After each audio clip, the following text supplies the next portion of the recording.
பெண்கள் அதிக வேலைக்கு செல்லும் மாநிலமாக, பெண்கள் அதிகமான சமூக பங்களிப்பு வழங்கக்கூடிய மாநிலமாக தமிழ்நாடு வளர்ந்து வருகிறது. அதே நேரத்தில் பெண்களின் பாதுகாப்பை உறுதி செய்தாக வேண்டும்.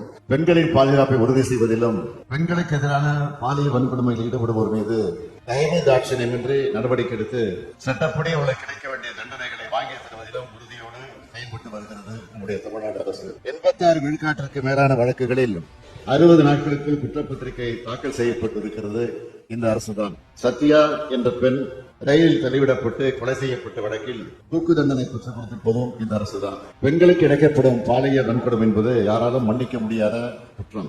இத்தகைய தொடர குற்றங்களில் ஈடுபடுவதற்கு வழங்கப்பட வேண்டிய தண்டனை என்பது இத்தகைய செயல்களில் ஈடுபட முனைவோருக்கான கடும் எச்சரிக்கையாக இருந்திட வேண்டும். இந்த வகையில் BNS சட்டத்தின் கீழும் நமது மாநில அரசு சட்டங்களின் கீழும் ஏற்கனவே இத்தகைய குற்றங்களுக்கு தண்டனைகள் வரையறுக்கப்பட்டிருந்தாலும் இத்தண்டனைகளை மேல கடுமையாக்கிட வேண்டிய அவசியம் உள்ளதாகவே இந்த அரசு கருதுகிறது. இந்த அடிப்படையில் மேலும் கடுமையாக்குவதற்காக BNS சட்டங்களில் மாநில சட்ட திருத்தத்திற்கும் தமிழ்நாடு 1998ஆம் ஆண்டு பெண்ணிற்கு துன்பம் விளைவித்தலை தடை செய்யும் சட்ட திருத்தத்திற்கும் சட்ட முன்வடிவுகளை பேரவையில் ஒப்புவதற்காக முன்வைக்கிறேன். அனைத்து உறுப்பினர்களும் இதற்கு ஒப்புதல் அளிக்க வேண்டும் என்று கேட்டு அமைகிறேன்.